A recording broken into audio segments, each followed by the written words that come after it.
Digital ID. Je, ukubali kuwa nambari tu? Hebu fikiria unaamka katika ulimwengu ambapo kila kitu kimeunganishwa, kila mwingiliano, kila hatua unayochukua inaakisiwa kwenye mfumo mkuu wa kidijitali. Na kila kitu unachofanya kinategemea kitambulisho cha kidijitali. Kuanzia kufungua mlango wako, kununua kahawa, hadi kupata huduma za afya, kitambulisho chako cha kidijitali ndio ufunguo wa kila kitu. Inatisha? Wazo la kuwa na maisha yako yote yamefungwa kwenye nambari moja ya kidijitali linaweza kuwa la kutisha. Hebu tuzungumzie. Wewe ni nani? Zaidi ya jina lako, nambari yako ya usalama wa jamii au anwani yako, wewe ni nini? Sasa hivi, jina lako na kitambulisho chako vinakufanya uwe wa pekee. Ni mchanganyiko wa uzoefu, kumbukumbu, na mahusiano ambayo hufanya wewe kuwa wewe. Lakini vipi kama serikali na makampuni makubwa, taasisi zenye nguvu ambazo tayari zina ushawishi mkubwa juu ya maisha yetu, yataamua wewe ni namba tu kwenye mfumo wao? Nambari inayoweza kufuatiliwa, kudhibitiwa, na hata kuzimwa. Huo ndio mustakabali unaowezekana wa kitambulisho cha kidijitali. Sio hadithi ya uongo ya sayansi, lakini uwezekano halisi tunaoelekea. Kitambulisho cha kidijitali kinamaanisha utambulisho wako unaenda mtandaoni, unabadilishwa kuwa data, na kuhifadhiwa kwenye seva, na kila kitu unachofanya kinafuatiliwa. Kila unachobonyeza, kila unachotafuta, kila unachonunua, kinafuatiliwa na kurekodiwa. Kununua chakula, uchaguzi wako wa bidhaa, wakati unanunua, na mahali unaponunua. Kusafiri, ndege unazochukua, treni unazopanda, na maeneo unayotembelea. Hata kufungua mlango wako, ni nani anayeingia na kutoka, na ni saa ngapi, yote yanarekodiwa. Yote yanaongezwa kwenye wasifu wako wa kidijitali. Huna kitambulisho cha kidijitali, katika ulimwengu huu, huwezi kupata huduma muhimu. Hutaweza kushiriki kikamilifu katika jamii. Serikali zinasema ni kwa ajili ya usalama na urahisi. Wanadai itasaidia kuzuia uhalifu na kurahisisha maisha yetu. Lakini kweli, ni kuhusu udhibiti. Je, ni kuhusu kuwapa serikali na mashirika nguvu zaidi juu ya maisha yetu?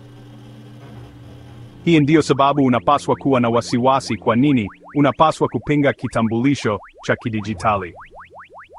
Kwanza, faragha yako inapotea. Hakuna tena nafasi ya faragha. Unakokwenda, unayemwona, unachofikiria, maoni yako, na imani zako, mfumo unajua yote, na inaweza kutumika dhidi yako. Pili, hatari ya kuzimwa, uwezo wa kukatwa kutoka kwa jamii. Kama hukubaliani na mamlaka, ikiwa unasema kitu ambacho hawapendi, kitambulisho chako cha kidijitali kinaweza kuzimwa. Unaweza kufutwa kutoka kwa mfumo. Hakuna ununuzi, hakuna benki, hakuna shule, hakuna uwezo wa kushiriki katika maisha ya kisasa. Kwa sababu tu mfumo umesema hivyo. Kwa sababu algorithm imeamua kuwa wewe ni hatari au haukubaliani. Tatu, pesa zako zinaweza kudhibitiwa. Serikali inaweza kuamua unachoweza na usichoweza kununua. Kwa sarafu za kidijitali, ambazo tayari zinachukua nafasi ya pesa taslimu, zilizounganishwa na kitambulisho chako, kila shughuli inafuatiliwa na kurekodiwa. Serikali inaweza kuzuia matumizi yako wakati wowote. Wanaweza kuzuia uwezo wako wa kununua vitu usivyovitaka. Kwa hiyo, unaweza kufanya nini? Jinsi gani tunaweza kupinga wazo hili la kutisha? Jaribu kuepuka vitambulisho vya kidijitali. Chagua njia mbadala za kibinafsi, vya lazima kama unaweza. Usikubali urahisi wa mfumo ikiwa inamaanisha kutoa uhuru wako. Sambaza habari, waeleze watu hatari za kitambulisho cha kidijitali. Shiriki video kama hii ambayo inaeneza ufahamu. Zungumza na marafiki na familia, wafanye wafahamu hatari zinazowezekana. Na anza kujenga uhusiano wa karibu, uhusiano ambao hauwezi kudhibitiwa na mfumo wa kidijitali.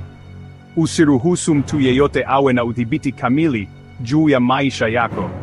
Simama kwa uhuru wako.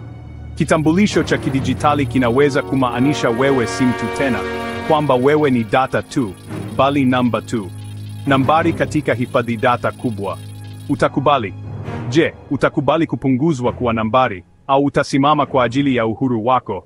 Utapigania haki yako ya kuwa mtu huru? Like kama unasema hapana kwa kitambulisho cha kidijitali. Onyesha msimamo wako dhidi ya udhibiti huu. Comment. Je, utakubali kitambulisho cha kidijitali? Je, utatoa uhuru wako kwa urahisi, kikilazimishwa? au utapigania haki yako ya kuchagua? Na subscribe kwa habari zaidi kuhusu uhuru na teknolojia. Endelea kufahamishwa, endelea kupigania uhuru wako.